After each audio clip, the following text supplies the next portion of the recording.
E aí, como é que vocês estão? Bom, mais ou menos, né? Talvez o baque da última prova, será? Né? A última prova acho que deixou aí muita gente um pouquinho triste, né? Bom, já terminei de corrigir as provas das duas turmas, tanto da manhã quanto da tarde. Apesar de que a prova da turma da tarde sempre é completamente diferente da prova da manhã, né? Mas ainda assim as médias também foram baixas das duas turmas, né? Aí, claro, fiquei um pouco triste, né? Pelo visto, o limite ainda é uma coisa realmente que causa impacto nos alunos, né? De cálculo 2 principalmente. Mas a ideia, gente, é não desanimar, tá? A ideia é que daqui para frente você fique aí, se reerga, né? Para continuar estudando e tirar notas maiores aí pela frente. Falando sobre a prova, amanhã vocês já vão receber a prova de vocês.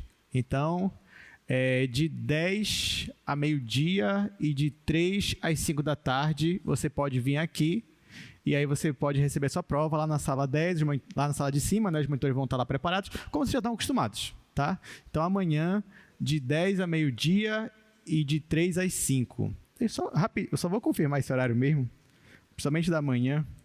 É isso mesmo, de 10 a meio-dia, tá? Então, de 10 a meio-dia, vocês podem vir aqui, ou de 3 às 5 da tarde, vocês podem vir aqui receber a prova de vocês. Caso eu não esteja na sala e você pegou a sua prova e tem alguma dúvida, você já sabe, né? Vocês podem deixar a prova lá e você pode entrar com um requerimento de correção de prova, né? De reavaliação da sua prova, que depois eu olho. Se você quiser também pode bater uma foto, me mostrar aqui na sala que eu explico para você a correção, ou caso eu tenha errado mesmo a correção, eu mudo lá a sua nota. Tá bom? Mas vocês já estão acostumados, né?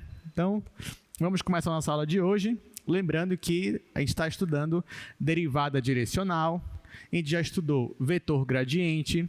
A gente estudou na aula passada que o vetor gradiente é aquele que aponta para a direção onde a sua função está variando mais rápido, está crescendo mais rápido. Se você for no caminho oposto, então é onde a sua função está decrescendo, está diminuindo de forma mais rápida, né? Tudo isso aqui você já sabe. Eu só queria fazer também uma observação, gente, que na aula passada, a definição que eu coloquei de derivada direcional, faltou uma informação lá, foi um erro de digitação meu. Eu não percebi, eu só percebi à tarde, quando dei aula que eu olhei para o slide e falei, olha, tem uma coisa errada aqui. Mas claro que quando eu fui aplicar, eu coloquei a fórmula certa, né? Então eu queria começar por aí, queria só mostrar de novo aqui o limite, que é a definição de derivada direcional, aqui no slide para vocês. A definição, o que está escrito aqui está correto. O que faltou, gente, foi que eu esqueci isso daqui, ó. Se você for olhar o vídeo da aula passada, faltou esse menos aqui, que tem que ter, né? Porque derivada é aquele quociente de Newton, então tem que ter uma variação em cima, uma variação embaixo. Então, só faltou isso daqui. Mas o resto aí tudo certo, e na hora de aplicar também, tudo certo. Tudo bem, então continuando aqui nosso assunto, né? A gente estava aqui, ó, direção de máxima variação, você já sabe que é na direção do vetor gradiente. Aqui eu trouxe esse exemplo para vocês e a gente resolveu aqui esse exercício 4. Agora, a gente vai resolver só mais um exercício e a gente vai para a nossa aula de hoje, tá bom? Então, olha, exercício número 5, diz assim: o potencial elétrico, isso a unidade é em volts, em um ponto XY de uma placa é dado pela seguinte função aqui, ó. Então, você tem aqui a função potencial elétrico desta forma. A distância é medida em metros, tá? Então, tanto x quanto y, a distância na placa está lá em metros. Letra A.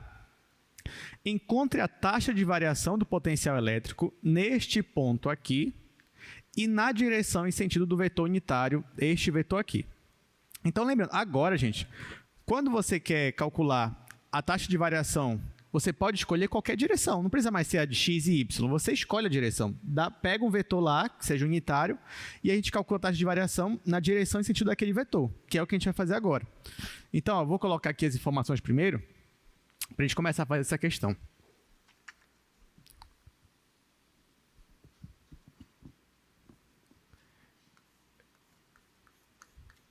Esse é o último exercício da aula passada.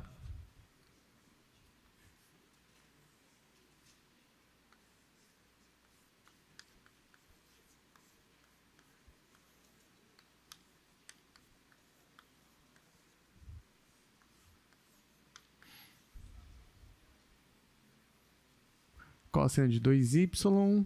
Agora eu só vou anotar aqui o ponto que ele está pedindo.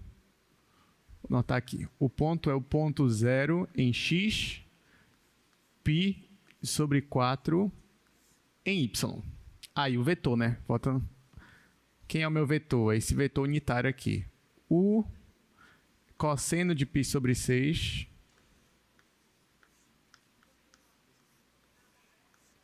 e seno de π sobre 6. Tá, então aqui, ó, já tem todas as informações. Então, o que ele quer aqui que a gente faça?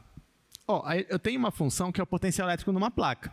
Então, depende de onde você está na placa, a sua localização na sua placa, você vai ter um potencial diferente, né, dado por essa função aqui. Só que eu não quero necessariamente o valor do potencial. O que eu quero é a taxa de variação naquele ponto. Então, para eu fazer isso, para eu te perguntar isso, eu preciso te dar duas informações. Eu preciso te dar um ponto, uma localização na placa. Isso eu já te dei. É esse aqui, ó. Então, o ponto onde eu estou é esse ponto aqui, 0 em x, π sobre 4 metros em y. Então, nós estamos nesta localização aqui na placa. Aí tá. Então, ó, me posicionei na localização da placa, né? Digamos que é bem aqui onde eu estou. Agora, falta eu escolher uma direção para onde eu vou caminhar. Então, ó, a minha direção é conforme esse vetor aqui. É na mesma direção e sentido desse vetor aqui. Então, agora, eu miro na direção que eu quero e nessa direção eu vou calcular a taxa de variação. Lembrando que é o mesmo raciocínio da derivada parcial, né? Como se você estivesse cortando a sua superfície com um plano, só que agora, na direção do vetor u, você cortou e olhou o desenho que formou. O desenho é uma curva do cálculo 1. E aí você calcula a derivada para aquele ponto, que nem você faz no cálculo 1. Só que agora a diferença é que a direção é uma direção qualquer, tá? Nesse caso aqui, a direção especificamente falando é esse vetor. Ora, aqui eu já sei que ele é unitário, né? Porque isso aqui na aula passada você já viu, se eu fosse fazer a norma disso daqui, ia ficar o quadrado desse mais o quadrado desse. Mas pela identidade trigonométrica, isso dá 1 e a raiz de 1 é 1. Tá, então, agora que eu sei que eu vou trabalhar com esse vetor, deixa eu logo colocar aqui os valores, né? Ó, porque cosseno de π sobre 6, quanto é? Π sobre 6 radiano, quanto é? Raiz de 3 sobre 2. Então, isso daqui, ó, raiz de 3 sobre 2. Seno de π sobre 6 vai ser meio, 1 sobre 2. Então, aqui eu já tenho uma informação. Agora, já que ele quer a taxa de variação nesta direção aqui, eu preciso calcular a derivada direcional. Para você calcular a derivada direcional, você tem duas formas de calcular. Uma é a mais legal, é a mais elegante, é a mais bonita, e a outra a gente só ensina porque tem que ensinar. A primeira que eu estou falando é do limite, né? Você pega o limite, joga isso daqui lá, faz lá a taxa de variação, tira a indeterminação, usa lá o que você sabe de limite, aí consegue.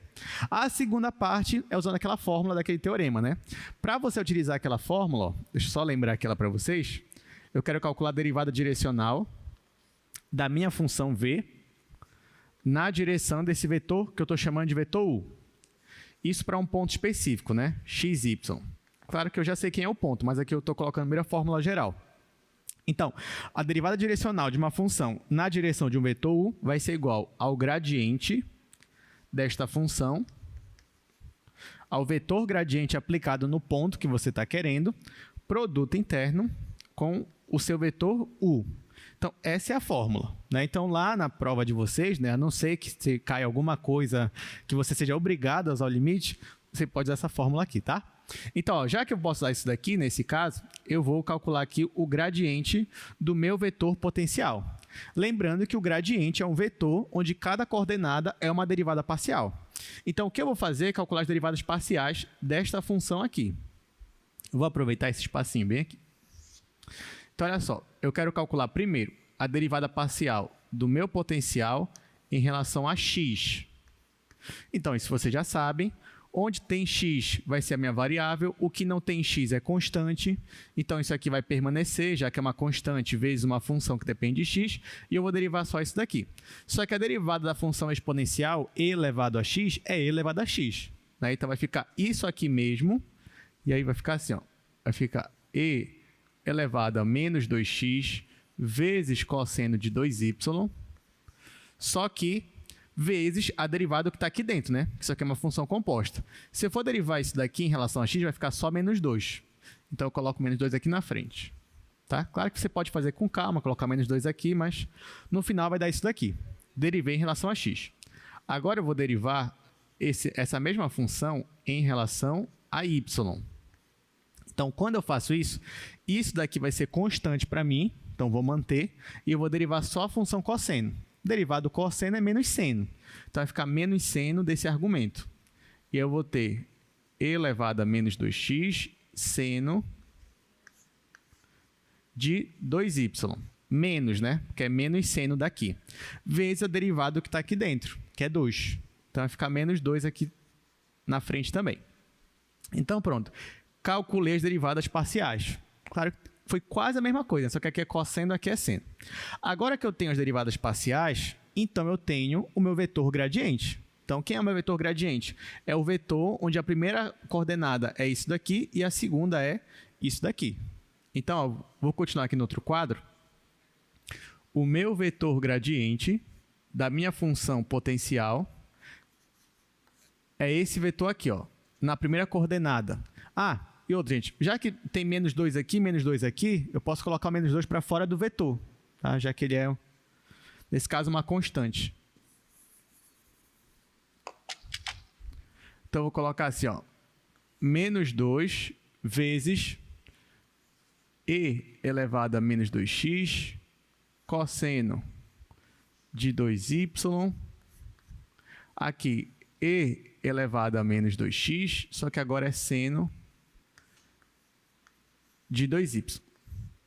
Muito bem. Só que ele me deu já o ponto específico onde eu estou na placa. Então, antes de eu calcular logo a derivada direcional, se eu quiser, eu já posso jogar no ponto. Qual é o ponto? X é 0 e y é π sobre 4. Então, para esse ponto, qual é o vetor aqui, que é o vetor gradiente? Então, basta usar aqui. Então, olha só. Então, quem vai ser o meu gradiente para esse ponto que ele me deu, que é o ponto 0 em x, π sobre 4 em y. Então, o que eu faço, gente? Onde tem x aqui, nas duas coordenadas, eu vou colocar 0.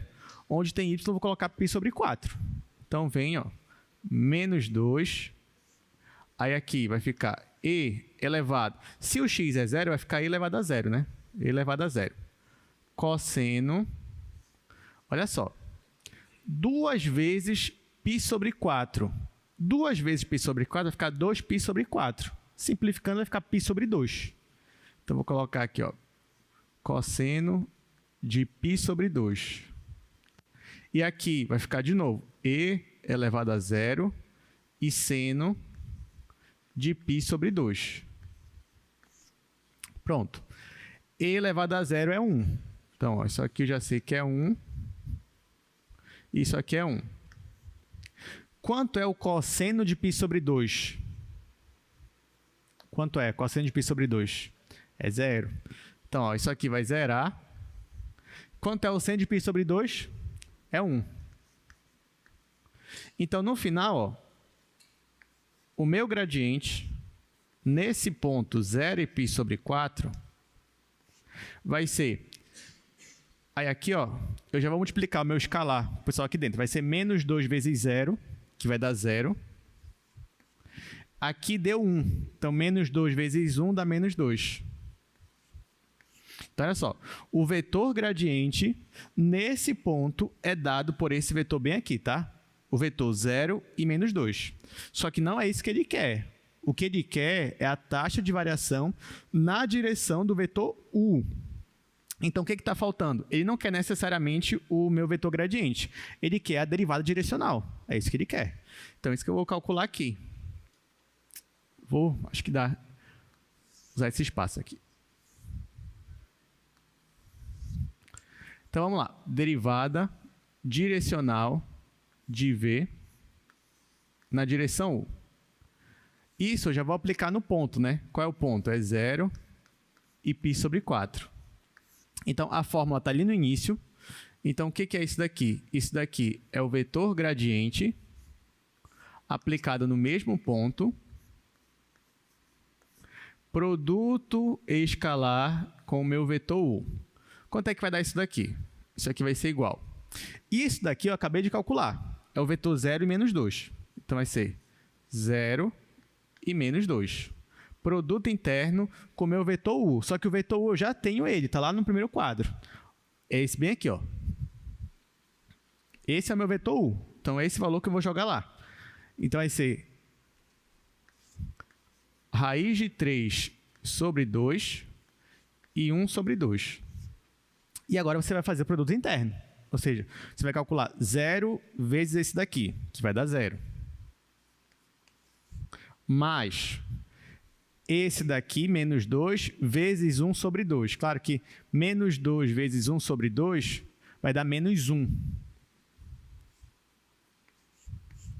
E aí, quando você faz 0 mais menos 1, isso aqui vai dar menos 1. Né? Qual é a unidade? Isso que eu pergunto para vocês agora. Qual é a unidade disso daqui? O que a gente calculou? Derivada direcional, né? Derivada direcional é taxa de variação. Taxa de variação do quê? O que está variando primeiro? É o potencial. O potencial que está variando. Qual a unidade dele? Volts. Então, aqui, ó, eu coloco volts por o quê? Por o quê? Ele está variando conforme você está o quê? Caminhando, né? Então, isso aqui é a unidade de espaço. Qual é? É metro ou metro quadrado? Qual vocês acham? Uma dúvida, né? Porque eu estou trabalhando com x e com y ao mesmo tempo. Então, nesse caso, estou trabalhando com metro ou com metro quadrado? Com metro. Por que metro, gente? Por mais que você esteja trabalhando com x e y, mas você está caminhando numa direção só, numa reta, tá? Você escolhe uma direção e você caminha naquela reta. Então, naquela reta só tem uma dimensão. Então, você está variando aí menos 1 volt por metro. Só que agora em outra direção, não necessariamente na direção x ou na direção y, mas uma direção assim na diagonal, tá? Então, é isso daqui. Beleza, essa é a resposta do item A. Gente, percebam que não está difícil, tá? Talvez a teoria ontem, né, assim, anteontem, né, a teoria de derivada direcional foi um pouco pesada, admito, né? Mas, pelo menos na prática, né, na hora de aplicar o que a gente aprendeu, é bem tranquilo. Só tem que lembrar das fórmulas e saber aplicar cada uma e saber interpretar o que ele está pedindo. Então, vamos para a letra B agora, que não acabou essa questão, né?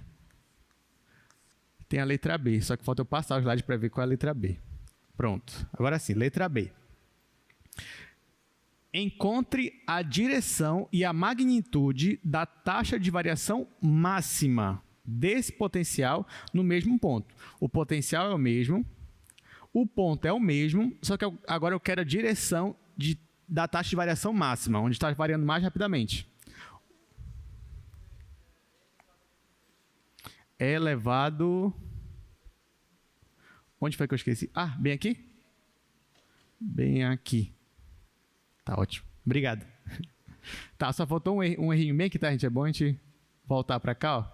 Aqui eu tinha esquecido o X. Aí o colega de vocês me avisou aqui. Beleza. Tá, então agora ele quer a taxa de variação máxima. Primeiro, ele quer a direção, onde está variando mais rapidamente, né, onde está crescendo mais rápido. E segundo, ele quer o valor dessa taxa. Só que a gente já sabe que qual é a direção onde a sua função está variando mais rápido? É a mesma direção do vetor gradiente. A gente já calculou o vetor gradiente na letra A. Cadê? Bem aqui. Ó, então, para esse ponto, note que ele ajudou a gente, porque ainda considerou o mesmo ponto que a gente trabalha no item A. Só que a gente já sabe que para esse ponto aqui, ó, o meu vetor gradiente é esse vetor aqui. Então, se eu quero a taxa de variação máxima, a direção onde a taxa de variação é máxima é a mesma direção do vetor gradiente, ou seja, é a mesma direção desse vetor aqui. Só isso, tá? Então, vem aqui, ó. Coloca assim, a direção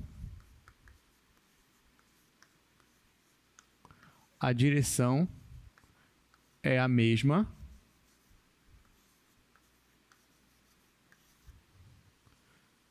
do vetor. Qual vetor? O vetor gradiente, aplicado nesse ponto, que é o vetor 0 e menos 2. Ó, mas nota que ele quer não só a direção, mas ele quer a magnitude, ou seja, ele quer saber o valor dessa taxa. Então, o que falta a gente fazer? Ó, a direção a gente já sabe que é essa. Agora eu quero o quê? Eu quero a norma desse vetor, para saber realmente a intensidade aqui da taxa de variação. Então, ó, a direção é a mesma desse vetor aqui e a magnitude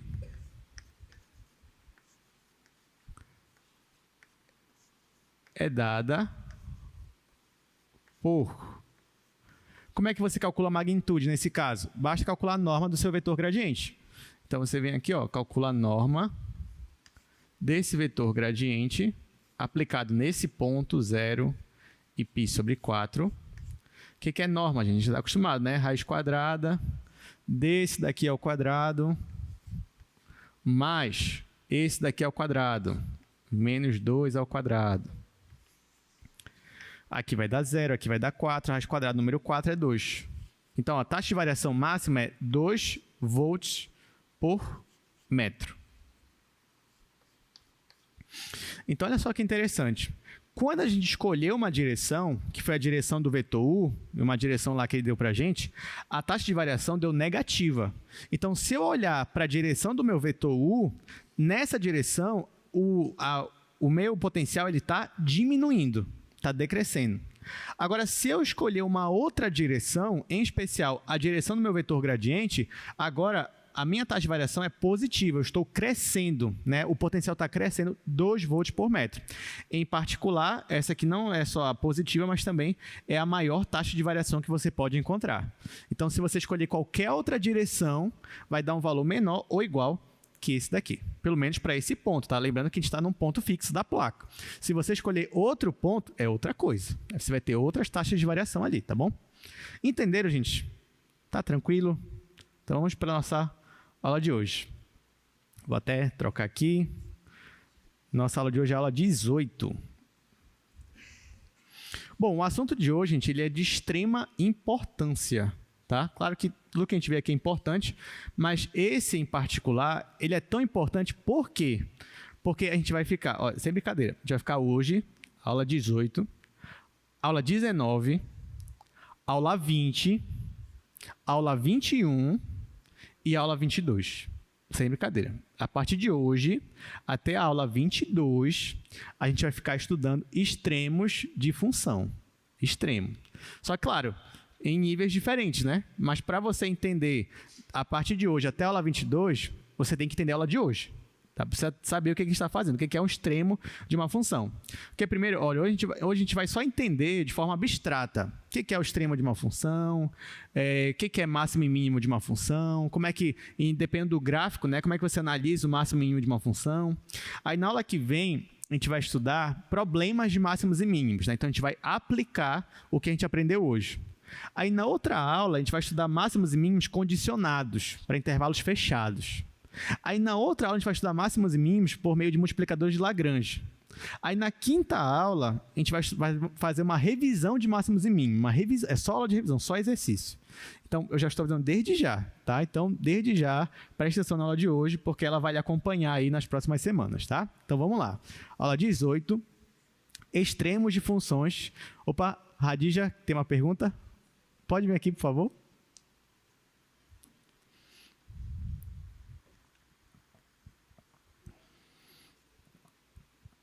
Radija, diga seu nome e o seu curso, por favor. Eu sou a Radija Jennifer e sou de Engenharia Sanitária e Ambiental. Eu estou com uma dúvida porque nessa questão de direção, né, na fórmula o senhor falou que era a norma do gradiente vezes o cosseno do ângulo. Só que até o momento eu não vi nenhuma questão que envolva o cosseno do ângulo. Tipo, não foi dado e a gente calcula normal. Inclusive, tem uma dessa na lista. Aí eu Entendi. Fiquei em dúvida, tipo, a gente desconsidera o cosseno da fórmula? Entendi, Radija. Boa pergunta. Eu vou responder aqui sua pergunta. É o seguinte, olha, Radija.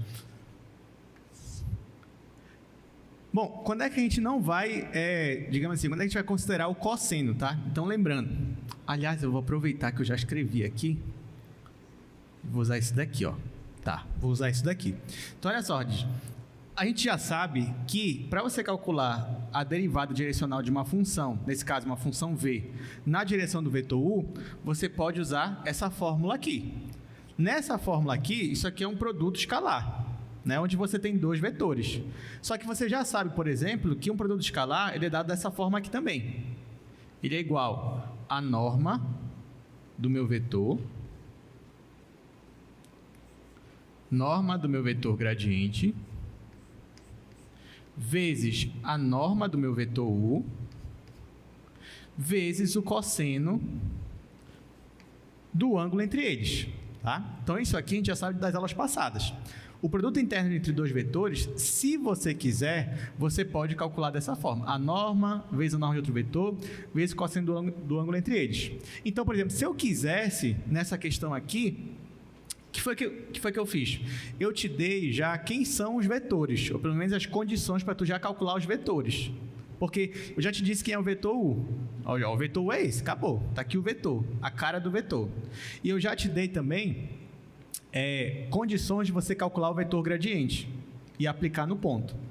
Quando eu já te dou essas condições, creio que o caminho mais rápido para resolver é fazer o que a gente fez. Calcula o gradiente, depois aplica no ponto, depois usa essa fórmula aqui.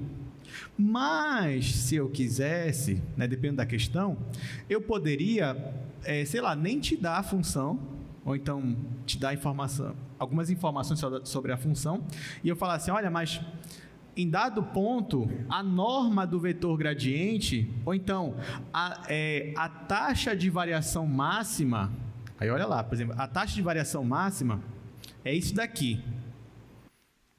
Digamos que eu não te dei a função, eu só disse assim, olha, a taxa de variação máxima, a magnitude da variação máxima, nesse ponto, é isso daqui. Então, apesar de tu não saber a cara da função, mas eu te dei uma informação.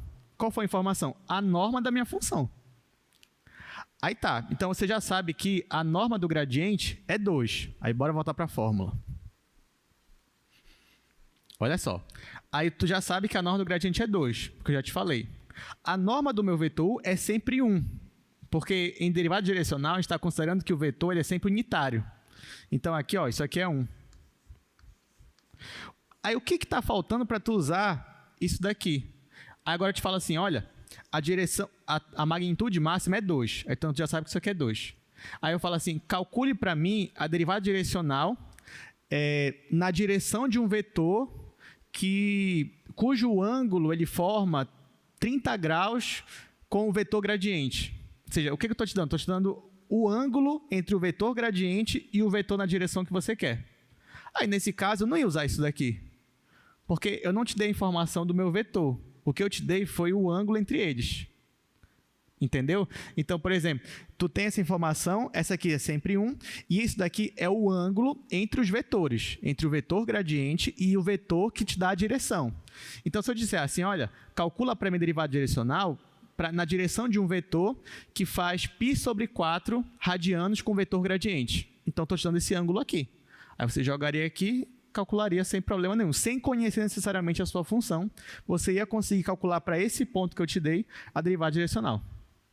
Eu não me recordo exatamente da questão da lista, mas claro, todas as listas eu dou uma olhada, eu vejo. Eu não lembro se era nesse caminho, mas, por exemplo, isso seria um caminho possível onde você realmente precisaria usar essa outra forma ao invés de usar isso daqui. Tá? Só um exemplo. Deu para entender? Então, palmas para a Radija, né, por ter aí contribuído com a nossa aula. É sempre bom essas dúvidas, né? Radija sempre boa aluna aí, sempre tirando 10. Se não é 10, é 9. É só assim, 10, 9, que é o excelente. Está certo. Então, vamos lá. Aula número 18. Vamos falar hoje sobre extremos de funções de duas variáveis. Então, já falei que é importante, né? Vocês já entenderam que é importante. Então, vamos para a nossa aula de hoje. Olha, é tão importante que eu tentei ser o mais didático possível, eu dividi em 4 partes. Tá? Confesso que tem dia que eu não sou muito didático. Acho que na aula passada eu olhei para a cara de vocês assim, eu falei, acho que hoje não estou sendo, acho que eu não escolhi a melhor forma de dar essa aula, né? Aí, mas agora só semestre que vem eu vou ter outra chance de pensar em um outro formato, né? Mas tá bom, mas pelo menos, ó, segunda-feira talvez não tenha sido tão didático assim, mas hoje eu pensei de uma forma de melhorar. Sabe que o professor também é autocrítico, né? Sempre tem que ser. Então, ó, a gente vai dividir em 4 partes. Então, primeira parte, a gente vai estudar primeiro o que é extremos absolutos. Claro que eu sempre vou fazer a ponte com o cálculo 1. Então, ó, por exemplo, o que é um ponto de máximo absoluto ou ponto de máximo global?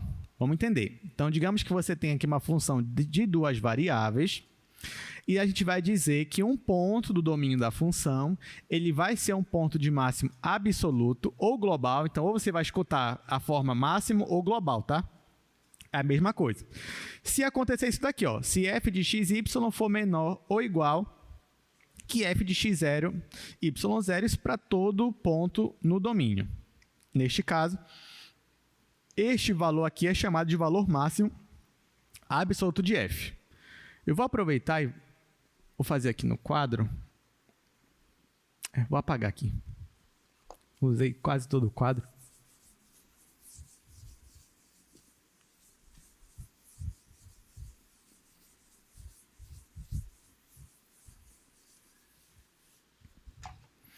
Então, ó, só uma observação, uma comparação aqui com o cálculo 1. Se você tinha isso daqui, ó, lá no cálculo 1, né? Você tinha uma função assim, por exemplo.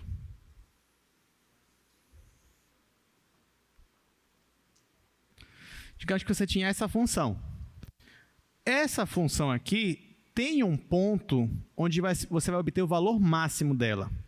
E, visualmente falando, né, considerando que aqui sempre vai decrescer aqui também, o ponto de máximo para essa função aqui é esse bem aqui, ó. A gente fala ponto, mas quando eu digo ponto, é o ponto no domínio, tá? Então, eu estou falando do x. Então, por exemplo, esse x0 bem aqui, ó, esse x0 é o ponto de máximo global dessa minha função aqui, né? Por quê? Porque, ó, quando você pega o valor da função aí, ó, o f de x vai ser sempre menor ou igual que o f de x0. Isso para todo x real, né? Considerando que o domínio aqui são todos reais. Ou seja, para qualquer outro valor que você pegar aqui do domínio, aqui da reta, o valor vai ser sempre menor ou igual que o valor desse ponto bem aqui. Então, nesse caso, eu digo que x0 é um ponto de máximo global. É assim que a gente chama, ou ponto de máximo absoluto. Então, esse é o ponto de máximo. Só que, ó, tem uma diferença entre ponto de máximo e valor máximo. Porque quem é o valor máximo? O valor máximo é o valor que ele assume aqui na imagem, né? Então, ó. Então, isso daqui é o valor máximo. Então, esse daqui é o ponto e esse daqui é o valor, tá? Importante vocês lembrarem disso daqui. Esse daqui é o ponto, só que o valor de máximo é esse aqui. Então, a ideia é a mesma no cálculo 2. Só que, claro, no cálculo 2, o meu domínio é um plano, né? E a função depende de 2 variáveis.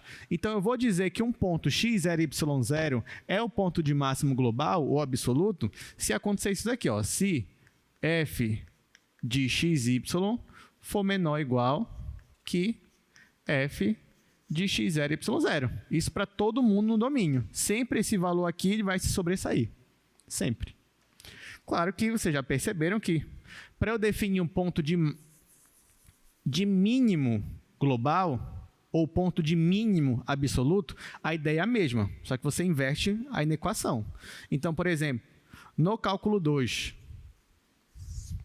para um ponto ser um ponto de mínimo global, isso aqui tem que acontecer, ó, f de x0, y0, agora tem que ser o menor valor possível, então tem que ser menor ou igual que qualquer outro valor da função.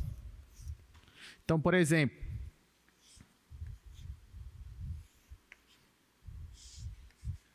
se você tem aqui, ó, a gente já viu essa função, um paraboloide,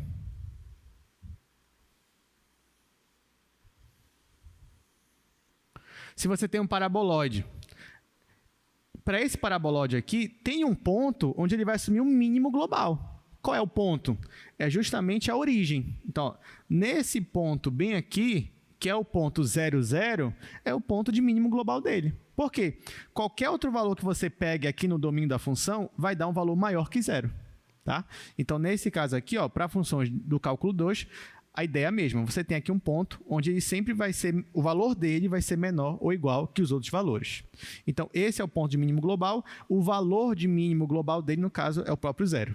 Então, coincide aqui a origem com o 0. E é isso. Tá? Então, isso são extremos globais de funções de duas variáveis. Então, quando a gente coloca aqui essas inequações, né, pode até parecer assim um pouco complicado, mas quando você para e entende o que elas estão falando, é bem simples. Né? Visualmente, principalmente, você olha para um gráfico, mesmo que eu não te falasse essa definição aqui, mas você olhando para um gráfico, você mesmo, seu cérebro ia olhar e perceber, aqui tem um ponto de mínimo global, aqui tem um ponto de máximo global. E é assim que funciona. Então, quando eu estou falando, aqui é de máximo global, né? Então, o valor da minha função aqui é sempre maior ou igual. Quando eu estou com um ponto de mínimo absoluto ou ponto de mínimo global, então o valor da minha função vai ser sempre menor ou igual que os outros valores, para todo ponto ali do domínio da minha função. Exemplo, né?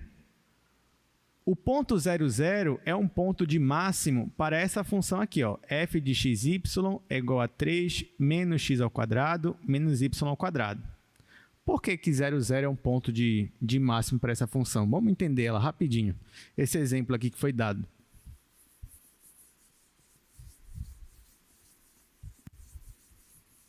É importante até entender esse exemplo mesmo, porque ele já caiu algumas vezes. E claro que ele não vai deixar de cair, né?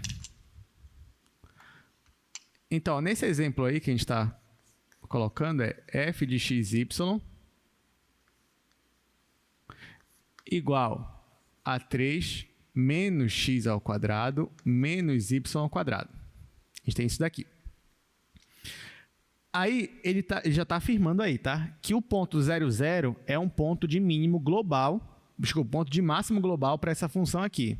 Aí eu te pergunto, por quê? Como é que você sabe que 00 é um ponto de máximo global? Nesse caso, eu poderia colocar o menos em evidência dessa função. E aqui eu teria que f de xy é igual a 3 menos, aí eu coloco em parênteses aqui, x ao quadrado mais y ao quadrado. Concorda comigo? Só coloquei o menos em evidência. O que está dentro do parêntese é essa função aqui. Essa função aqui, tem como ela ser negativa, o que está dentro do parêntese? Não, porque você tem x ao quadrado e y ao quadrado. A gente está só com os reais. Então, o que está aqui dentro, sempre vai ser positivo. Só que tem um menos na frente. Então, já que tem um menos na frente, eu te pergunto, tudo isso daqui, já considerando o menos, vai ser positivo? Não, por causa esse menos vai inverter a igualdade. Então, esse segundo termo aqui, por causa do negativo aqui, esse segundo termo, ele vai ser sempre menor, ou igual a zero, ou seja, ele vai ser sempre um termo negativo ou no máximo zero. Então, para qualquer ponto que você pega aqui, por exemplo, pega o ponto 1 e 1. No final, você vai subtrair 3 menos esse valor. Então, por exemplo, se você pegar 1 e 1, vai ficar 3 menos 2, vai ficar 1. Então, para qualquer valor de x e y que você pegar aqui, esse valor que você pegou vai subtrair desse. Então, eu te pergunto, então, qual seria o maior valor que essa função poderia atingir? O maior valor seria quando eu não subtrair nada desse valor aqui. Mas isso só vai acontecer na origem, ou seja, quando o x for 0 e o y for 0. Nesse caso, isso aqui vai dar 0 e isso aqui vai dar 3. Tá? Então, é isso que está acontecendo para esse caso aqui. Claro que outra forma de você ver isso era fazer assim, né? Vocês sabem aqui, que x² mais y² vai ser sempre maior ou igual que 0. Né? Então, se eu multiplicar por menos 1 dos dois lados, desse lado aqui vai ficar menos x² menos y². Aqui vai inverter na equação, porque é negativo, então vai ficar menor ou igual que 0. 0 vezes menos 1 é 0. E agora eu vou somar 3 dos dois lados. Vou somar 3 aqui e somar 3 aqui. Então vai ficar 3 menos x² menos y² vai ser menor ou igual que 3. Ou seja, isso aqui é a minha função. Então, f de xy é menor ou igual Que 3. Está aqui. Então, qual é o valor máximo que essa função pode atingir? É 3. Quando é que isso acontece? Quando o meu ponto é o ponto 0, 0. Tá? Isso aqui é um parabolóide também, só que invertido. E também deslocado. Né? 3 unidades para cima. Então, se você olhasse também a imagem, você ia perceber isso daí. Claro que, assim como no cálculo 1, eu te pergunto, será que em cálculo 2, toda função tem máximo e mínimo global? O que vocês acham? Toda função tem o seu máximo e mínimo global? Não. Tem função que não vai ter, nem máximo nem mínimo. Tem função que vai ter só máximo, tem função que vai ter só mínimo, tem função que vai ter máximo e mínimo, e tem função que não vai ter nenhum dos dois. É o caso, ó, desse aqui, exemplo 2.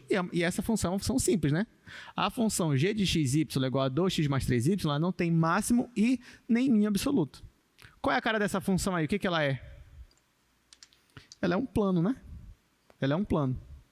Eu vou colocar no GeoGebra essa função só para a gente discutir mais um pouco. Ó, então, por exemplo, a nossa primeira função é essa daqui. 3 menos x² menos y². Ó, a nossa primeira função, ela está aqui, ó, ela é esse paraboloide, e aí você percebe que aqui na origem, ó, no domínio aqui na origem, a sua função ela atinge o valor máximo. Quem é o valor máximo? É 3. Cuidado com a pergunta. Se eu te perguntar quem é o ponto de máximo global, o que você vai me responder? O ponto 0, 0, ou a origem. Agora, se eu te perguntar qual é o valor máximo global? Aqui que você vai responder? 3, ou f de 0, 0, que é igual a 3. Tá? Tá, então nesse caso eu tenho o máximo global. Mínimo global eu não tenho. Agora, bora ver a outra função, que eu já nem lembro mais como ela é. 2x mais 3y. Então, vem aqui, ó, 2x mais 3y. Ó, vou até tirar aqui a outra. Ó, a minha segunda função é um plano. Olhando para o plano aqui, você consegue achar um máximo ou mínimo dele? Claro, aqui eu não estou restringindo o domínio, né? O domínio é todo R2. Então, não, você não vai ter nenhum ponto onde ele vai ter um valor máximo ou um valor mínimo. Então, nesse caso, ele não tem. Voltando aqui. Então, entenderam o que é um extremo absoluto? O que é um ponto de máximo global? Agora, vamos para um ponto de máximo relativo ou local. Então, ó, segunda parte, agora a gente vai entender o que são extremos relativos. Note que a definição é quase a mesma coisa, só tem um detalhe aqui, né? Então, você tem a afirmação de duas variáveis, a gente vai dizer agora que um ponto, ele é um ponto de máximo relativo, não é mais absoluto, e aqui não é mais global, então é ponto de máximo relativo, ou ponto de máximo local, se aquela mesma desigualdade acontecer, mas não para todo o domínio, mas pelo menos para uma parte do domínio, para uma bola de centro nesse ponto e raio R. Então, se existir ali uma bola de centro nesse ponto e um R positivo, tal que isso aqui aconteça, então sim, você pode dizer que o seu ponto é um ponto de máximo relativo ou ponto de máximo local. Mais uma vez, o valor aqui, o f de x, y, 0, vai ser o valor máximo relativo da sua função. Para o mínimo é a mesma coisa, né? Então, para ser ponto de mínimo relativo ou local, basta que essa equação ela aconteça, mas não precisa ser para todo o domínio, só para uma parte do domínio. Você restringe uma parte do domínio e naquela restrição ali que você fez, isso acontece. Então, você pode dizer que é o ponto de mínimo relativo ou local. E o f de x, y, 0 é o valor mínimo relativo. Claro que isso aí também, né, em cálculo 1, isso acontecia, né? Quando você tinha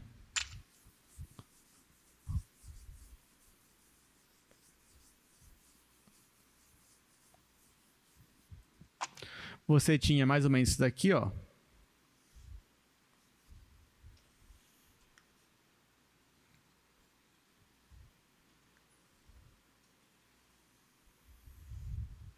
Isso aqui acontecia muito no cálculo 1, né? Acho que vocês lembram muito bem de funções assim, né? Acho que vocês passam, acho que a segunda avaliação todinha, né? Fazendo assim, estudando máximos e mínimos, fazendo gráfico de funções, estudando inflexão, concavidade, né? Decrescimento, decrescimento. Então, lá você se depara com uma função dessa aqui, por exemplo.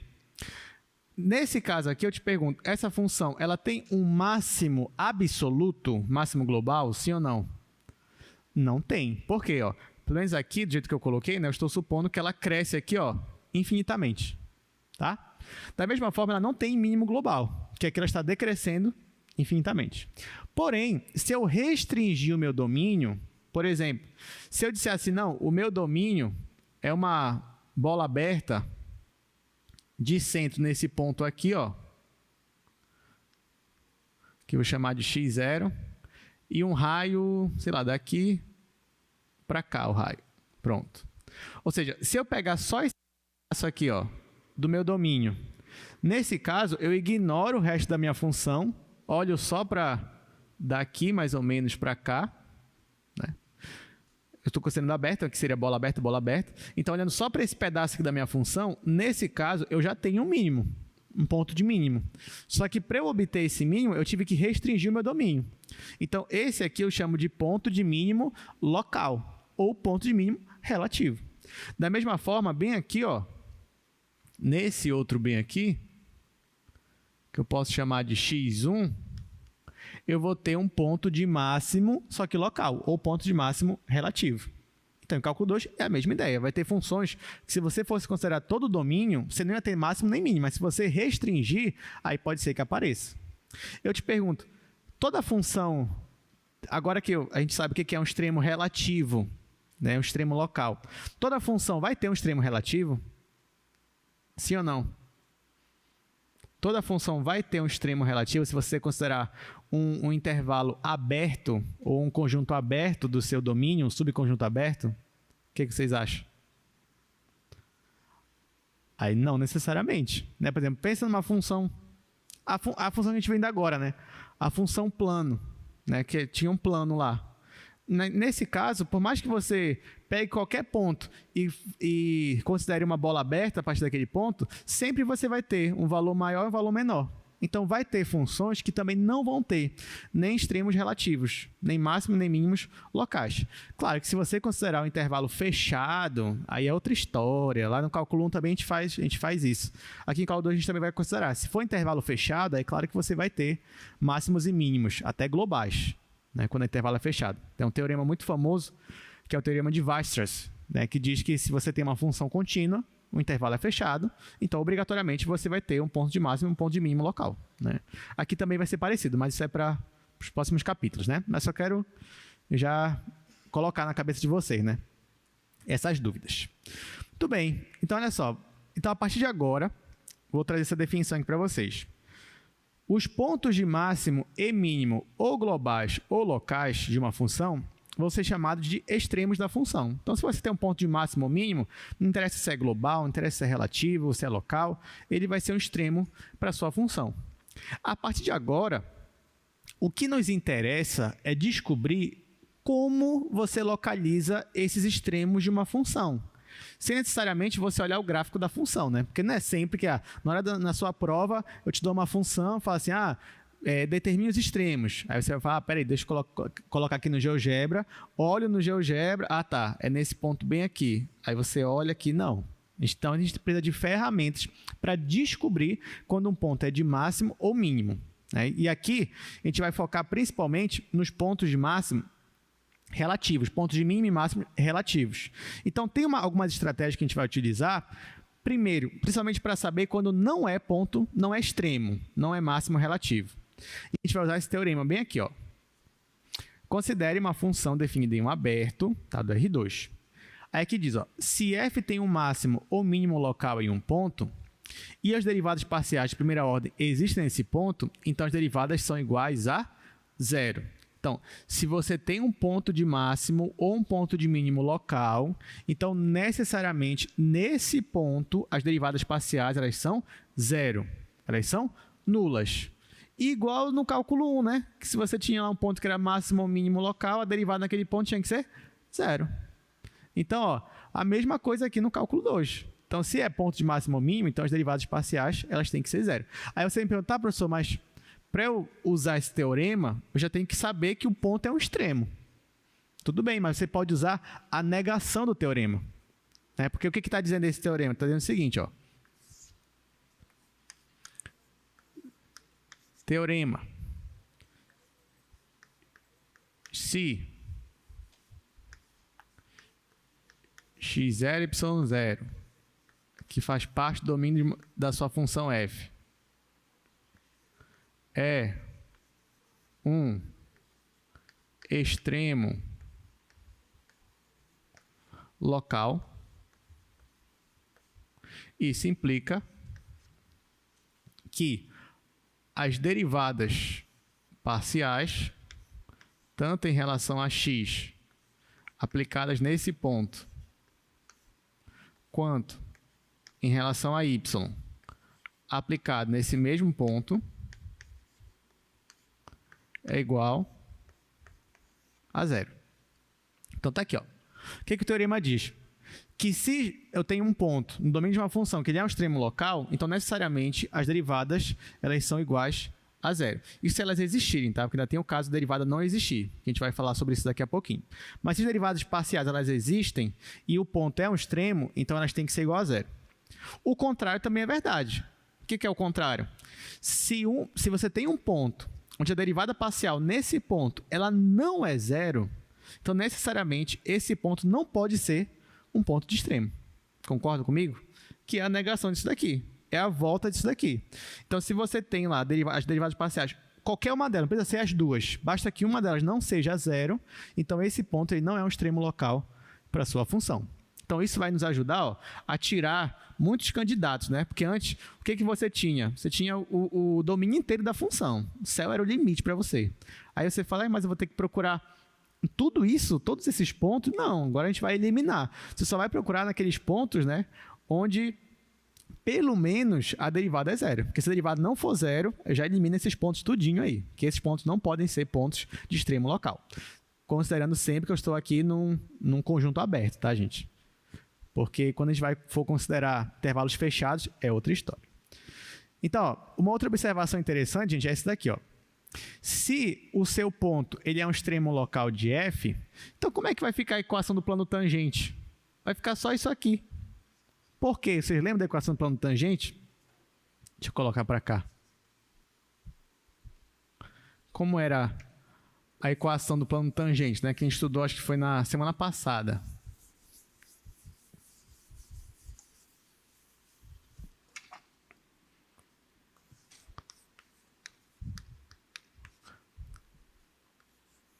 Aqui eu estou chamando de z, mas na aula passada a gente chamou de L de xy, né? Que era uma função linear.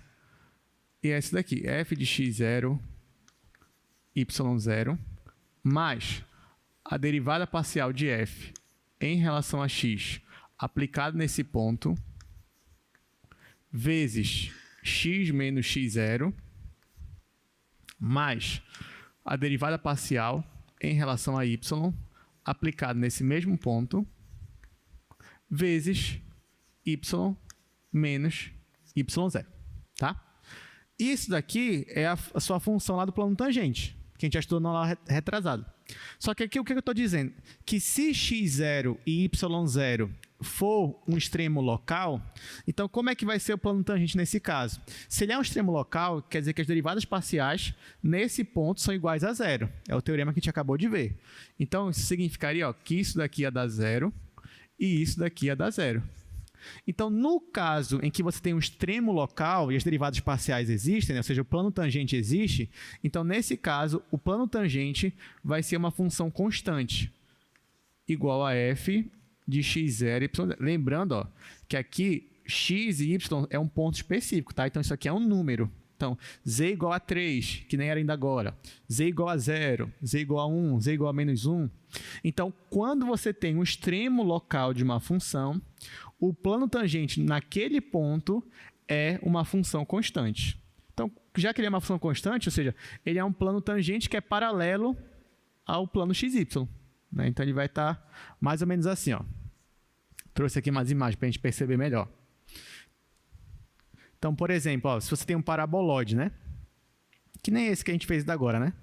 Ó, e eu quero calcular o plano tangente nesse ponto, o plano tangente ele vai ser assim, ó. Ou seja, ele vai ser paralelo aqui aos eixos x e y, já que ele é a função constante. Então, nesse caso, você consegue observar que essa função, esse ponto aqui, ele é um ponto de máximo local, porque toda a função ela está apenas de um lado do plano tangente. Ó, toda a função está abaixo do plano tangente. Se tivesse um pedaço da função aqui acima também, então esse ponto já não seria nem de máximo nem de mínimo global ou local. Então, nesse caso aqui, ó, toda a função está abaixo, então você tem aqui um ponto de máximo. Agora, aqui, ó, de novo, você tem um plano tangente, mas toda a função está acima dele, não tem nenhum pedaço da superfície abaixo dele. Então, esse ponto aqui é um ponto de mínimo global. Ou também poderia ser local, depende da função, né? Mas aqui a ideia é que o plano tangente, ó, ele sempre vai ser uma função constante no caso em que você tem o extremo de uma função. Beleza. Então, agora que você já sabe disso, vamos verificar aqui esse exercício. Ó. Mostre que o ponto 0,1 não é um extremo relativo dessa função aqui. Aí aqui você tem duas opções. Primeira opção, faz o gráfico dessa função, você já sabe fazer, né, o gráfico da função, a superfície, e vê aí se o 0,1 é ou não o máximo mínimo. Segunda opção é usar aqui o nosso teorema. Então, é o que eu vou fazer, né? Então, exercício número 1 dessa parte de máximos e mínimos. Exercício 1. F de xy é igual a 2x ao quadrado mais y ao quadrado. O ponto que ele está considerando é o ponto 0 e 1. Então, olha só, gente. Para essa questão aqui, ele já está pedindo para você mostrar que este ponto ele não é um extremo relativo. Então, se ele quer que você mostre a negação, então você vai usar o teorema, mas ao contrário, né? Então, você vai calcular as derivadas parciais dessa função aqui. Essa função é uma função polinomial, então as derivadas parciais existem. Essa função é de classe C1, é classe C2, C3, C infinito. Então, derivadas parciais sempre vão existir em todos os pontos. Então, a gente vai calcular as derivadas parciais, aplicar nesse ponto aqui e verificar se é ou não um extremo relativo, né? Então, vamos lá. Primeiro, derivada parcial de f em relação a x. Aqui você já sabe, né? Já que eu vou derivar em relação a x, isso aqui é constante, vai zerar. Aqui vai ficar 4x. 4x. Já a minha derivada parcial em relação a y vai ser... Aqui vai ser 0 e aqui vai ser 2y. Ora, calculei as derivadas parciais. Agora eu vou aplicar as derivadas parciais no ponto que ele me deu. Aí eu venho aqui, ó. Para a derivada parcial em relação a x, aplicado no ponto 0, 1, onde tem x eu vou colocar 0, onde tem y eu vou colocar 1. Aqui só aparece x, então vai ficar 4 vezes 0, que é 0. Aí você fala, ixi, será então que eu não vou poder usar o teorema? Mas calma, bora ver a derivada parcial em relação a y, né? Que aqui, ó, são duas coisas diferentes que a gente está fazendo. Então, ó, nesse segundo caso aqui, quando eu for aplicar a derivada, na derivada parcial em relação a y, para esse mesmo ponto 0, 1, quanto é que vai dar aqui? Ó? Aqui eu não tenho x, só tenho y. No lugar do y eu vou colocar 1, então vai ficar 2 vezes 1. 2 vezes 1 é 2, 2 é diferente de 0. Então, se uma das derivadas parciais não deu 0, você já pode concluir que esse ponto não é um extremo local. Ah, professor, mas aqui deu, não era para empatar? Não, não tem dessa. Basta uma derivada parcial, se ela não deu 0, então é porque esse ponto não é um extremo relativo. Ok? Então, pronto.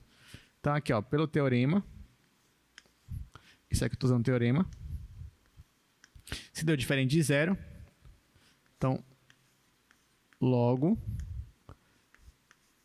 0, 1 não é um extremo, que eu vou abreviar, local. Foi por causa dessa derivada aqui, tá? Não foi por causa dessa daqui. Essa daqui você ainda ficou indeciso, você não sabia ainda se era ou não era. Aí aqui, ó, deu diferente de 0. Ah, professor, e se fosse 0, já poderia dizer que era um extremo local? Não, calma que a gente vai chegar lá. Isso aqui é só para negar, mas para afirmar a gente ainda vai chegar nessa parte. Tudo bem, então agora, terceira parte da aula, vamos falar sobre um conceito importantíssimo para cálculo 2, né, que também foi para cálculo 1, que é o conceito, a definição de pontos críticos. Então, vamos definir aqui no cálculo 2 o que são pontos críticos. Você já deve imaginar, né? O que é, dado que a gente já estudou até aqui. Então, ó, definição. Se você tem uma função definida em um aberto, dizemos que um ponto é um ponto crítico da função se o vetor gradiente aplicado neste ponto é o vetor 0, 0. Tá claro, se for uma função de 3 variáveis, então se o vetor gradiente aplicado no ponto for o vetor 0, 0, 0. Enfim, tem que zerar o vetor gradiente. Por quê? Porque o vetor gradiente não são os derivados parciais em cada coordenada. Então, o que eu estou falando aqui é que vai ser ponto crítico se todos os derivados parciais forem nulas, forem zero. O que é a mesma coisa que dizer que o vetor gradiente é nulo. Só que tem uma outra situação aqui, tá, gente? Ó, presta atenção. É ponto crítico se o vetor gradiente é o vetor nulo, é o vetor 0, 0, ou o que pode acontecer é se uma das derivadas parciais não existir. Que também pode acontecer, né? Então, ó, ponto crítico é quando a derivada parcial ou é zero, tudo zero, ou as derivadas parciais não existem. Então, pode ser que uma seja zero e a outra não exista. Entendeu? Então, essas condições aí. Que isso também vem do cálculo 1, tá? Só relembrar aqui vocês. Professor, não existir também é ponto crítico? É.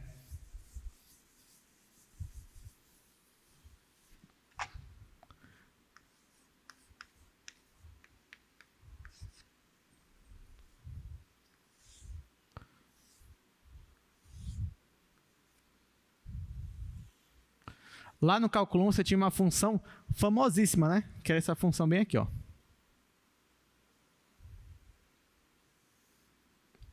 Qual é essa função aqui? Função módulo, né? Em 0 a derivada existe? Da função módulo? Não, não existe.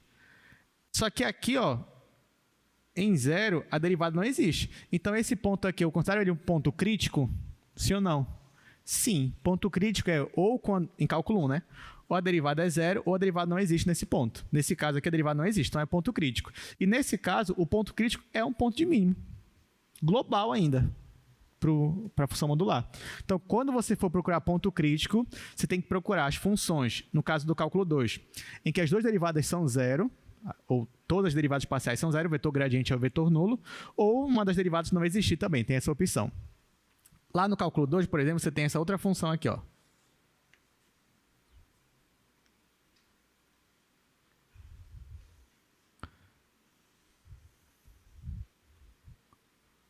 Lembra dessa função aqui?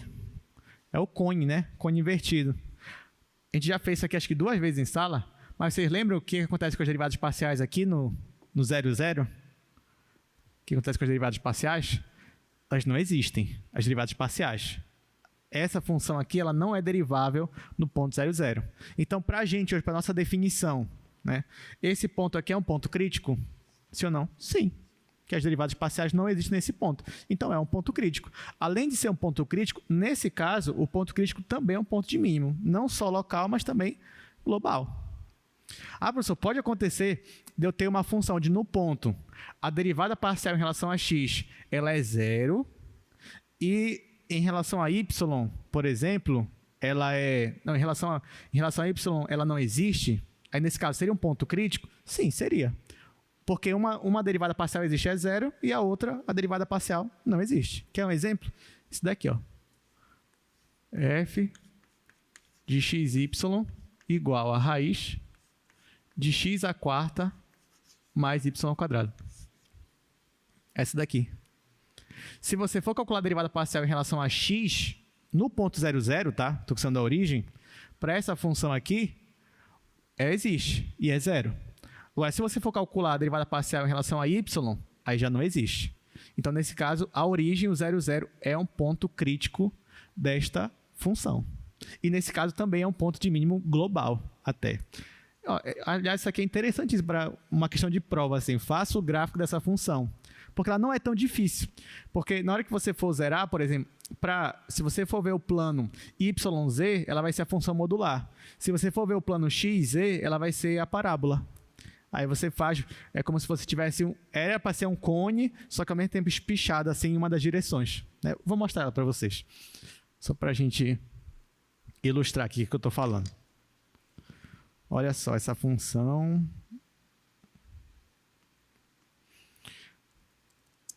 Então, é a função x à quarta mais y ao quadrado. Olha que interessante.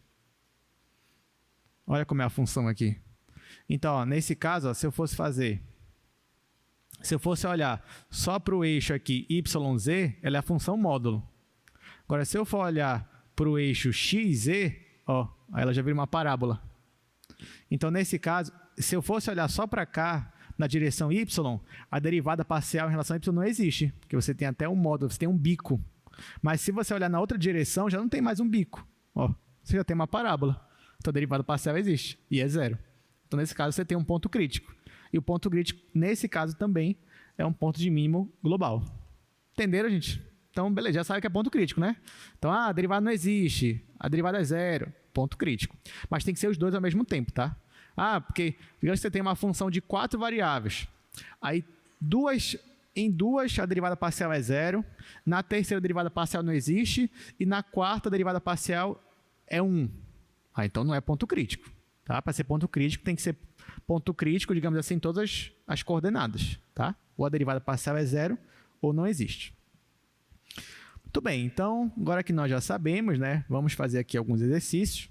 Ó, vamos calcular os pontos críticos dessas funções aí. Eu trouxe logo 3. Aqui, gente, como esse assunto é muito importante, eu já falei mais 10 vezes aqui hoje, né? A gente não vai pular nenhum exercício, a gente vai fazer com calma, tá bom? Talvez a gente não consiga terminar tudo hoje, mas não tem problema que na aula que vem a gente termine essa parte aqui.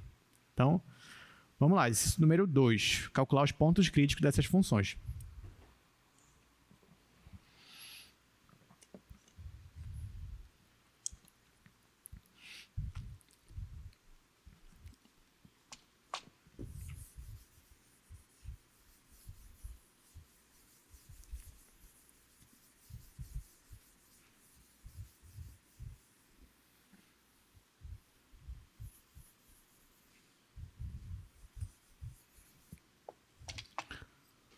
Vamos lá, exercício 2. Aí tem A, B, C, né? Vamos começar com a letra A.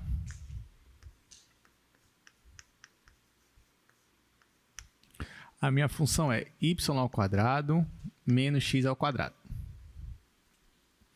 Deixa eu só ajeitar aqui. Pronto. Tá, então vamos lá. Vamos fazer a letra A primeiro. Gente, ele quer que a gente determine os pontos críticos para essa função aqui. Então, lembrando, ponto crítico é quando ou o gradiente é o vetor nulo, ou uma das derivadas parciais não existe. Só que tem um porém. Essa daqui é uma função polinomial. Então, tem alguma chance da derivada parcial não existir? O que vocês acham? Não. Essa função aqui é de classe C infinito. Então, eu vou perder o meu tempo procurando pontos onde a derivada não existe? Não. Porque eu já sei que a derivada vai existir sempre. Então, nesse caso aqui, a única possibilidade de você ter realmente um ponto crítico é se o vetor gradiente for nulo. Então, só essa possibilidade. Então, é isso que eu vou procurar. Então, vem aqui, ó. Acho que eu vou até escrever isso daqui. É melhor. Vou escrever para ser didático, para vocês lembrarem disso daqui também. Então, escrever assim, ó. Como f é de classe C1, aqui eu poderia colocar C1, C2, C infinito, o que você quiser, vou colocar até C infinito, pronto. Como f é de classe C infinito, as derivadas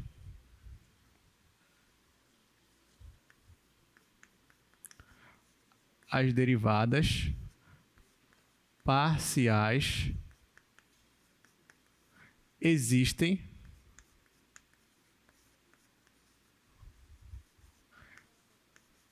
em todo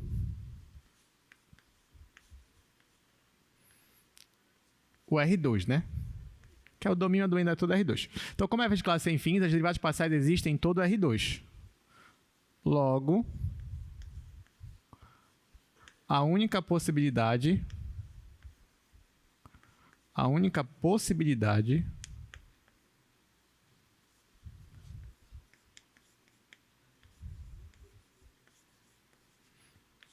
de obtermos Só vou escrever dessa vez, tá? Nas outras não vou mais escrever, você já sabe, mas eu vou comentar. A única possibilidade de obtermos pontos críticos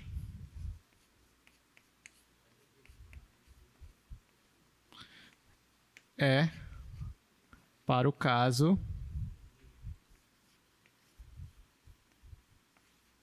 em que o gradiente da função f aplicado no ponto tem que ser igual ao vetor nulo. Tá? Então, pronto. Então, isso aqui é só uma observação, mas que eu vou estar usando aí ao longo dos vídeos também. Então, se a função é de classe infinita, claro que ela não precisava ser de classe infinita, bastava ser de classe C1. Tá? Então, as derivadas parciais existem, todo R2, logo a única possibilidade de obtermos pontos críticos é só para esse caso aqui. Então, só vou procurar para isso. Então, eu vou calcular as derivadas parciais para definir quem é o vetor gradiente e depois eu vou tentar achar um ponto em que anula o meu vetor gradiente, tá bom? Então, ó, vou calcular a primeira coisa aqui, as derivadas parciais disso daqui. Então, vem aqui, ó, calcular a derivada parcial em relação a x. Vou usar essa notação aqui só para economizar espaço, tá? Mas isso aqui é a derivada parcial em relação a x. Então, quem é a derivada parcial em relação a x dessa função? Isso aqui vai dar zero, que vai dar menos 2x. Menos 2x. Quem é a derivada parcial em relação a y desta função? Aqui vai zerar, que vai ficar 2y. Pronto. Então, ó, calculei as derivadas parciais, então eu consigo obter meu vetor gradiente. Vou fazer aqui no outro quadro, já que eu enchi isso daí com essa observação. Aqui, gente, eu vou colocar de classe C1, só porque só precisa ser de classe C1. Né?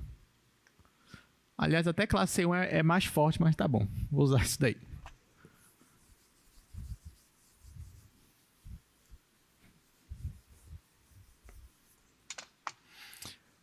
Vamos lá. Então, ó, eu quero achar o caso em que o meu vetor gradiente tem que ser igual ao meu vetor nulo. É esse caso que eu quero achar. Que é o meu vetor gradiente. O vetor gradiente é o meu vetor onde cada coordenada é uma derivada parcial. Que a derivada parcial em relação a x é menos 2x. Em relação a y é menos 2y, sem ser negativo. Então, ó, o que eu quero achar é valores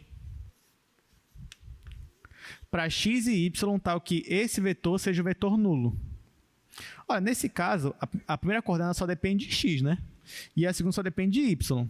Então, posso simplesmente igualar aqui as duas, né? Vou igualar a primeira... Porque quando é que dois vetores são iguais? Primeira aula nossa aqui de cálculo 2. Quando é que vetores são iguais? Quando eles são iguais em cada coordenada. Então, se eu estou dizendo que esse vetor é igual a esse, quer dizer que esse daqui tem que ser igual a esse daqui e esse daqui tem que ser igual a esse daqui. Então, para o primeiro caso, eu vou ter menos 2x igual a zero. Então, nesse caso, basta que x seja igual a zero.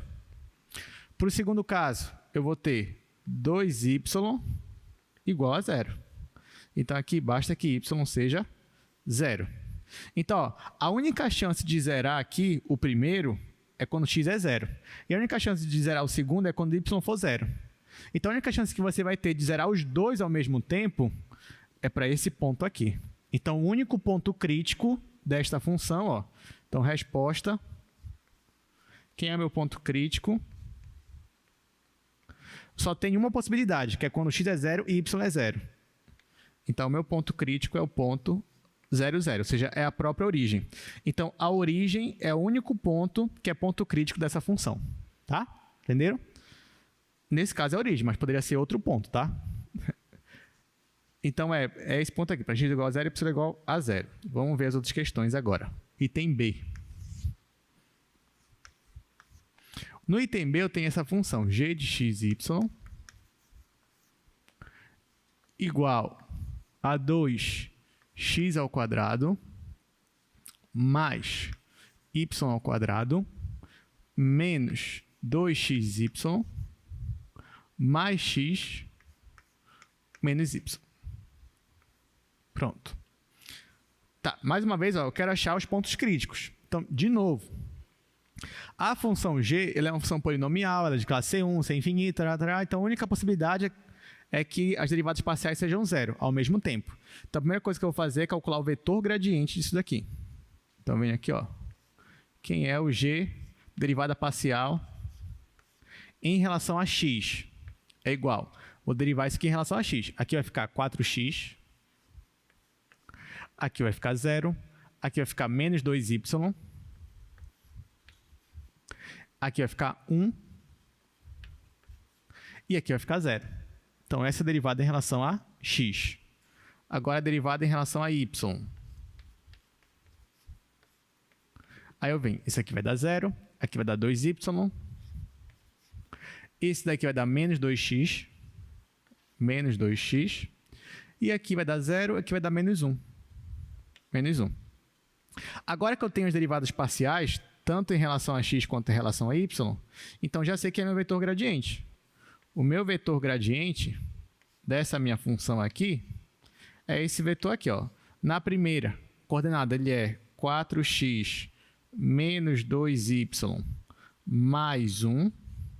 E na segunda ele é 2y menos 2x menos 1. Tá? Eu quero achar ponto crítico. Então, eu quero que esse meu vetor gradiente seja o vetor nulo, seja 0, 0. Então, vou fazer ele em outro quadro, mas o que eu vou fazer é igualar esse meu vetor aqui a 0, 0, 0.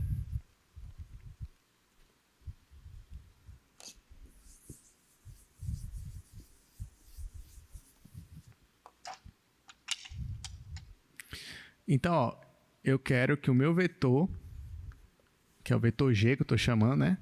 O vetor gradiente de g seja o vetor 0, 0. Quem é esse vetor gradiente que eu acabei de calcular? É o vetor, acho que é 4x, né? Já nem lembro mais. 4x menos 2y mais 1. E no outro, ele é 2y menos 2x menos 1. Obrigado. 2y menos 2x menos 1. Isso aqui tem que ser igual ao vetor 0, 0. Olha só. Nesse caso aqui, eu vou usar a mesma estratégia. Esse vetor aqui só vai ser igual a esse se a primeira coordenada aqui, ó, foi igual à primeira e a segunda coordenada foi igual à segunda daqui. Só que quando eu igualar isso daqui a 0 e isso daqui a 0, nesse caso eu vou obter um sistema, né, para resolver. Então, venho aqui, ó, colocar o sistema. Vou colocar esse daqui igual a 0, ou seja, 4x menos 2y mais 1 igual a 0. E agora eu vou colocar esse daqui, ó, 2y. Aqui eu já vou só inverter aqui a posição, só para ficar aqui certinho no sistema. Vai ficar menos 2x mais 2y menos 1 igual a 0. E agora, professor? Você vai ter que resolver esse sistema. Ah, professor, vai ter que usar algum método aí para resolver o sistema. Aqui eu vou usar o método da adição. Vocês aprendem, se eu não me engano, acho que no 8º ano, eu acho. 8º ano vocês aprenderam, se não me engano, 4 métodos para resolver esse sistema. Tem o método da substituição, tem o método da comparação, tem o método da adição e tem o método do gráfico. 4. Vocês têm 4 métodos lá para aprender, ou para resolver, né? Então, você vai usar qualquer um desses aí. Claro que, conforme a experiência, você vai ver ali qual é o que se encaixa, que você resolva mais rápido, né? Então, ó, quando você olha para cá, você percebe aqui, ó, que esse é o simétrico desse, e esse também. Então, eu vou usar o método da adição logo. E eu venho aqui, ó. Ah, pessoal, como é que o senhor lembra de tanto método? Né? Porque eu já dei aula para fundamental, né? E os meus alunos, eles penavam, que quando eu ia ensinar, demonstrava, eles tinham que esse negócio de, passa para o outro lado, não tinha disso não, vocês estão somando pelo simétrico, subtraindo pelo simétrico. Aí eu perturbava tanto eles que hoje já estão acostumados já. Aí já sabem, não tem negócio de passar para o outro lado. Então tá aqui, ó, método da adição. Vou tomar isso daqui. Pessoal, mas é tudo criança. Não tem dessa não. Aqui, ó, matemática, desde criança já pode ensinar teorema, essas coisas tudo. Então aqui, ó, vamos lá. Vou somar. Então, quando eu somo 4x menos 2x, vai dar 2x. Aqui, menos 2y mais 2y, isso aqui vai simplificar, né? Esse com esse. E aqui, mais 1 menos 1 também vai simplificar. Então, o que vai ter aqui é só 2x igual a 0. Só sobrou isso daqui. Claro, 2x é igual a 0 porque x é 0, né? Então, esse daqui, x igual a 0. Pronto, então já encontramos aqui, para x, só tem uma possibilidade. X tem que ser 0. Tá? E para y? Agora basta eu substituir num desses aqui, né? Para resolver aqui o sistema. Fazer para cá. Agora que eu já sei que x é 0, eu vou usar aqui a segunda linha, ó, minha segunda equação. Então vai ficar assim. Vai ficar menos 2 vezes 0, menos 2 vezes 0, mais 2 vezes y, menos 1, igual a 0. Aqui, ó, você já sabe que isso aqui vai zerar. E aqui vai ficar 2y menos 1 igual a 0. Isso aqui vai ficar 2y igual a 1. Então, a única possibilidade para y é que y tem que ser 1 sobre 2. Então, ó, as únicas possibilidades que eu tenho aqui é que o x tem que ser 0 e o y tem que ser meio. Então, de novo, só tem um ponto crítico, já que só tem uma possibilidade para cada um. Então, o único ponto crítico é o ponto 0 em x e meio em y. Vou colocar aqui, resposta.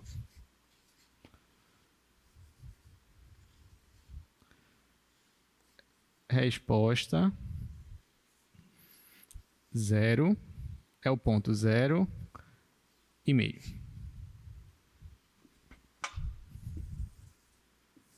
Só fazer mais bonito aqui.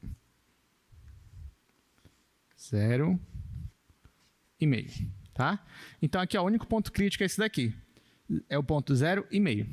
Ó, agora não deu 0, 0, né? Ainda agora. Então aqui ó, o ponto que ele está fora da origem, né? Em x ele é 0, mas em y ele não é. Último exemplo dessa parte, letra C. A letra C é interessante.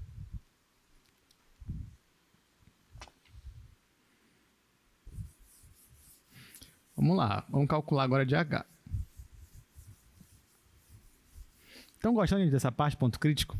Legal, né? Ponto crítico não é uma coisa interessante. É bom que mistura, né? Muita coisa que a gente já aprendeu.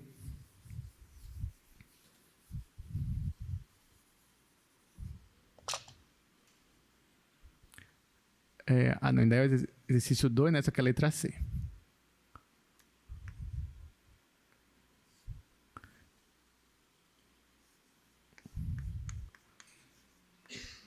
H de xy,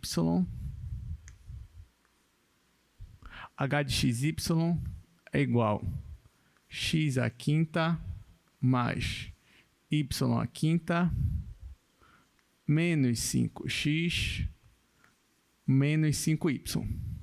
Tá? Pronto. Então, essa aqui é a letra C. Vou colocar aqui em cima. Essa aqui é a letra C, tá, gente? Não deu, esqueci de deixar aí em cima. Então, vamos lá. Eu quero resolver de novo. Quero achar ponto crítico dessa função agora. Mesma coisa. Isso aqui é um polinômio, sempre vai ter derivada, parcial. Então, o único jeito é quando o gradiente é 0. É o vetor nulo. Então, eu vou calcular as derivadas parciais aqui primeiro. Primeiro em relação a x dessa função. Aqui vai ficar 5x à quarta. Aqui vai zerar. Aqui vai ficar menos 5. Menos 5. Aqui vai zerar. Então, essa é a derivada parcial em relação a x. Agora, em relação a y. Aqui, ó, aqui vai zerar. Aqui vai ficar 5y à quarta. Aqui vai zerar. Aqui vai ficar menos... Opa, eu errei, né? Eu errei. Eu errei bem aqui, ó. Porque na hora que eu for derivar isso aqui, vai ficar 5x à quarta. Aqui é 0, aqui é menos 5, tá? Não é? Pronto. Agora sim. E aqui é a mesma coisa. Então, calculo as derivadas parciais, já sei quem é meu vetor gradiente. Então, o meu vetor gradiente... Ó, o meu vetor gradiente, para eu achar o ponto crítico, ele tem que ser igual ao vetor nulo. Quem é o meu vetor gradiente? Na primeira coordenada ele é esse daqui, na segunda ele é esse daqui. Então vai ficar 5x à quarta menos 5, isso na primeira. E na segunda vai ficar 5y à quarta menos 5 também. Isso aqui tem que ser igual a 0, 0. Mais uma vez, né? Você já sabe. Então, isso daqui tem que ser igual a isso daqui. Isso daqui tem que ser igual a isso daqui. Então, eu vou igualar a primeira coordenada e eu vou obter 5x à quarta menos 5 igual a 0. Nesse caso, eu posso colocar o 5 em evidência, se eu quiser. Também poderia isolar o x aqui nesse caso, não tem problema.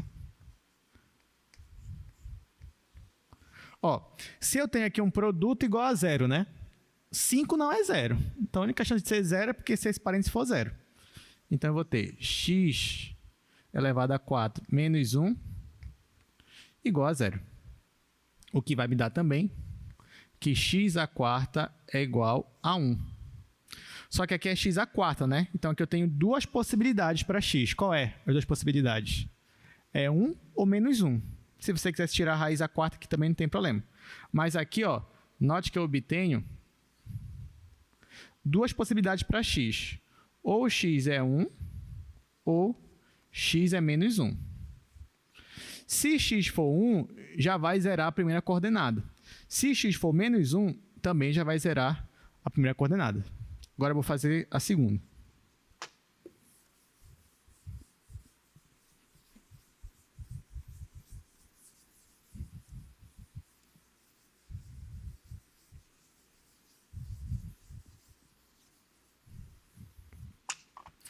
Para a segunda, vai ficar 5y à quarta menos 5 igual a 0. De novo, mesma coisa, gente. Vou colocar em evidência o 5. Isso aqui vai dar y à quarta menos 1 igual a 0. Que vai dar y à quarta igual a 1. E eu vou ter duas possibilidades para y também. Y é igual a 1 ou y é igual a menos 1. E agora eu pergunto para vocês. Resposta. Dadas as possibilidades, quantos pontos críticos eu tenho? Dadas as possibilidades. Quantos vocês acham? Eu vou ter 4. Por que 4? Porque, ó, para o primeiro coordenada zerar, basta que ou x seja 1 ou x seja menos 1. E para a segunda, basta que o y seja 1 ou y seja menos 1. Então, por exemplo, se eu combinar 1 com 1, é um ponto crítico. Mas eu posso combinar também 1 com menos 1, também é ponto crítico. Menos 1 com 1, também é ponto crítico. Menos 1 e menos 1 também é ponto crítico. Claro, são 4 porque a ordem importa, né? Importa a ordem na hora que você for jogar na coordenada. Se o primeiro é 1 e o segundo é menos 1, é diferente de você inverter a ordem. Então, aqui são 4 pontos críticos. Então, aqui, ó, quem são os pontos críticos? 1 em 1. Quem mais? 1 e menos 1. Quem mais? Menos 1 em 1. E o último, menos 1 e menos 1. Interessante, né? Ó, então, a gente obteve aqui 4 pontos críticos para essa mesma função. São esses 4 aí. Muito bem, faltam 10 minutos, mas ainda queria pelo menos iniciar aqui. Porque, ó, até aqui, gente, você já percebeu assim, professor? Você já me explicou o que é extremo relativo, você já me explicou o que é extremo global, já entendi. Eu já entendi como eu acho ponto crítico, mas até agora o senhor não me disse como é que eu descubro se um ponto ele é um máximo, ou ele é um mínimo, ou não é nenhum dos dois. O senhor não me falou isso até agora. Porque eu só te ensinei como é que tu acha ponto crítico. O ponto crítico necessariamente vai ser um extremo de uma função? Não. Pode ser que ele seja, pode ser que não. Então, como é que você descobre se um ponto crítico ele vai ser um extremo de uma função? Extremo local que eu estou falando. Então, ó, última parte da aula é justamente o teste da segunda derivada. Tá? Então, ó, não tinha no cálculo 1 teste de segunda derivada? Da primeira, da segunda? Aqui tem também. Ah, professor, já sei. Deriva 2 vezes, né? Vê aí a concavidade. Aqui é um pouquinho diferente no cálculo 2, esse teste aí. Vocês já vão entender por quê, mas é interessante. Olha só, antes de eu falar desse teste, eu quero fazer 2 definições com vocês, tá? A primeira é bem rápida, a segunda vou precisar um pouco mais da atenção de vocês. A primeira é essa daí, ó. Um ponto crítico que não é extremo relativo é chamado de ponto de Sela. Tá? Então, se você tem um ponto crítico, esse ponto crítico ele não é ponto de máximo e nem ponto de mínimo. Ou seja, ele não é extremo de uma função, mas ele é ponto crítico. Então, eu vou classificar ele como ponto de Sela. Claro que isso tem muito a ver com a geometria dele. Aqui a gente não vai ver isso hoje, mas em outras aulas a gente vai ver aí o que seria um ponto de Sela, assim, geometricamente falando, tá? Mas essa é a primeira definição que eu quero mostrar para vocês. A segunda é essa daqui, ó. Essa aqui é um pouco mais trabalhada, tá? Então, preste atenção. Seja f uma função de classe C2. Se é de classe C2, significa o quê? Que as derivadas parciais de até segunda ordem existem e são contínuas, são funções contínuas. Definida em um aberto. A função h, então olha só, você tem uma função f e eu vou definir o que é uma função h. A função h eu vou definir dessa forma aqui, ó. Ou seja, é o determinante dessa matriz. Quem é a matriz? A matriz aqui, ó, as coordenadas da matriz são as derivadas parciais de segunda ordem da função f. Porque se você tem uma função f de duas variáveis, então quantas derivadas de segunda ordem ela tem? Ela tem 4 derivadas de segunda ordem. 4. Essas 4 derivadas de segunda ordem, eu jogo nessa matriz bem aqui, ó.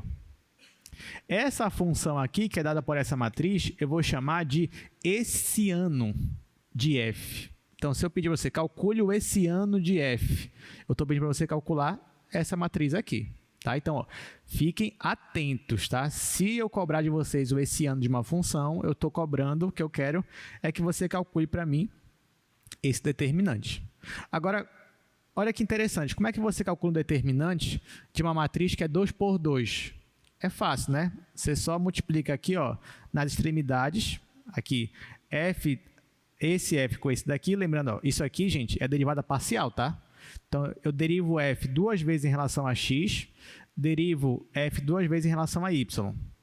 Aqui eu derivei f em relação a x primeiro e depois em relação a y. E aqui eu derivei em relação a y primeiro e depois em relação a x. Tá? Então, eu multiplico esse vezes esse, tá aqui, menos eu multiplico esse por esse. As derivadas mistas, nesse caso, são iguais. Por quê? Por que as derivadas mistas são iguais nesse caso? Ó, porque se você perceber, quando eu multipliquei esse por esse, ficou isso daqui ao quadrado. Eu estou supondo que as derivadas mistas são iguais. Por que eu posso afirmar que elas são iguais? Pelo teorema de Schwartz. O que diz o teorema? Se você tem uma função que é de classe C2, as derivadas mistas são iguais. Tá? Então, por isso que tem isso daqui. Então, menos a derivada mista ao quadrado. E aqui qualquer uma das derivadas mistas, né?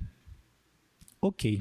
Então, para encerrar a aula de hoje, vamos determinar o essiano dessa função, da função que a gente acabou de fazer, inclusive. A gente vai fazer o essiano dela. Tá, vou até aproveitar aqui, que já está até escrito aqui no quadro.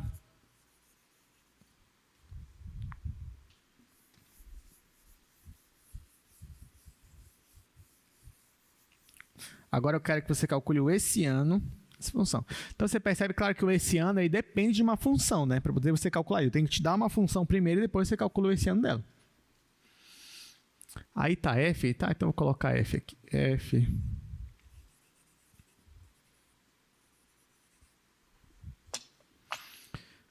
Então, esse aqui é o exercício número 3, último de hoje.